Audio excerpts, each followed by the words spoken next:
Hi everyone, it's me Joe, and today I'm bringing you a brand new video all about hairlines. Now this is such a funny video for me, but you guys are fascinated for some reason with my hairline. Now a lot of you have asked me when I'm doing a short haircut if my hair is a wig, and it's a lace front wig. No, my hair is growing out of my head, as you can see, and I tend to go through, I guess you would say, a bi-monthly hair renovation where I shave off the sides and I dye the roots black. Now the ends are actually grey. Now I don't know if they show as grey on camera, but they are actually a dark stone grey.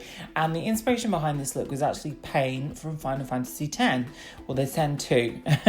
And I am very comfortable with my hair. I'm very lucky because I think lots of people that I know have actually had hair transplants because their hair has never grown in a nice shape.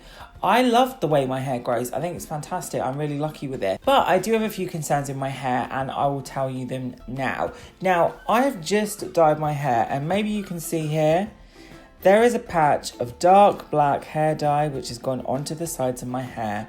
Now, I normally shave the sides of my hair off at the same time as dyeing my roots. So if any of the hair dye gets on the sides, which is a lot lighter, it won't be seen. But I haven't actually found, I've put my one of my shaver things in one of my bags. And I don't know where the hell the bag is. So I'm waiting to find my bag before I actually finish this haircut off. But I have obviously much lighter hair than what I actually dye. My hair originally was black and it was curly. And when I was a baby, this actually fell out completely and it grew more like my mum's hair. And my mum's hair is kind of a light brown blonde. So I have really strange textured hair. At the front, it goes up. And when I used to have shorter fringe on my channel, if you guys remember back in the day, I had like a David Bowie inspired mullet since I was 15. So, I can't do anything with that haircut, with the natural way my hair grows. And back in the day, I used to use a chemical straightener and I used to perm my hair forwards. Over time, this damages your hair. And I have a tiny chunk in the side of my hair here that just does not grow the same. And I've used retinol and retinoid products to make it grow back. And I've always used regrowth products, and some of them work, some of them don't, but I've pretty much got back to where I was. And then since I started to wear wigs on my channel, often when I go out, I use glue, and I used to use a glue that required a remover that you would normally use for a week's use. And I would never keep a wig on my head for longer than a day, really. And I ripped out my hair, and I have really, really, really tiny thin hairs where I actually had real hair growing there before. So I have a mixture of hair that I've yanked out by accident here and where I've burnt off here. Now this has happened over a long period of time. I used to use a hairdryer and some hairspray and to try and hide this bit of my hair, which I've spoken about lots of times on my channel, but I don't do that anymore because my hair's pretty long on top. So that's the story of my hairline. Now what I do to fix my hairline, which is I think why you guys think sometimes it's a wig because it's so perfect looking, is I use eyeshadows. I also use other colours to change the colour of my hair to add more definition, especially when I'm actually letting it kind of fade before I do my roots. I use a number of products.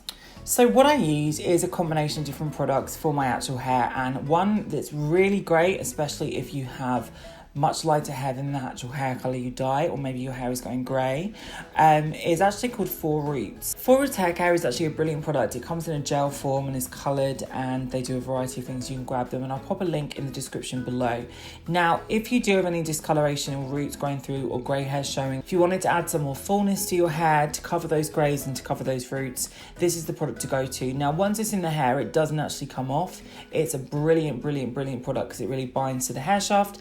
You can wash it off obviously with a stringent shampoo, but it stays on through heat and humidity and sweat, and that's pretty much the way to go if you are looking to do that sort of style hair, particularly with my hair, because my hair is this kind of it's kind of long enough to put into a short bob, but I don't have any sides on my hair because I like my hair to be less thick because I've got super duper thick hair. I tend to use this when the ends of my hair are faded and they're not as grey as I like them to, because it gives them more depth to the colour. So that's what I use when I put my hair up into a quiff, and I always go forwards with that, and you've seen that on my channel a couple of times before. I'll put all the description and some links for that in the description bar below, and I hope you guys check them out because they're very good. Alternatively, what I tend to do on a day-to-day is actually use a powder black eyeshadow, a matte, and I actually colour in my hairline, and I'm going to show you that now.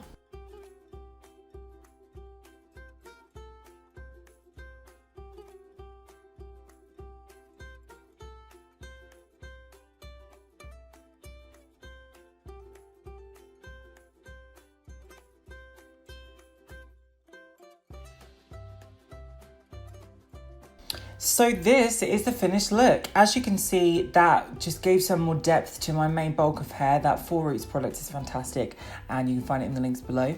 In addition to that, I also used some hairspray just to seal the deal, and I also went in with the generic matte eyeshadow that I grabbed in Superdrug in the UK just to touch up my hairline shape. So one product I mentioned at the beginning, which really does help regrow hair if you have traction alopecia, or you have had situations where wig glue has pulled your hair out, or you have had burns in your hairline or whatnot. If you use very hot hairspray with a hairdryer and you burn the fringe off, all of those combinations of things that have affected my hairline, you can actually use things that are retinol based to resurface the skin, because once the skin is resurfaced and is able to grow without that scar tissue that's potentially there blocking the hairs from growing, it can help. There's also brands like Deciem who do growth products which are very good. There's definitely things you can do topically before you go to the extent of actual getting your hair transplant surgery. So I hope that was helpful, and if you do not have the money to go ahead with any of those treatments but you just wanted to do a cosmetic touch up, 4 Roots hair care is brilliant. It stays on and is great for the hair, and also just touching up with a colour that matches is brilliant. Alright guys, thank you so much for watching, and I'll see you all in my next video.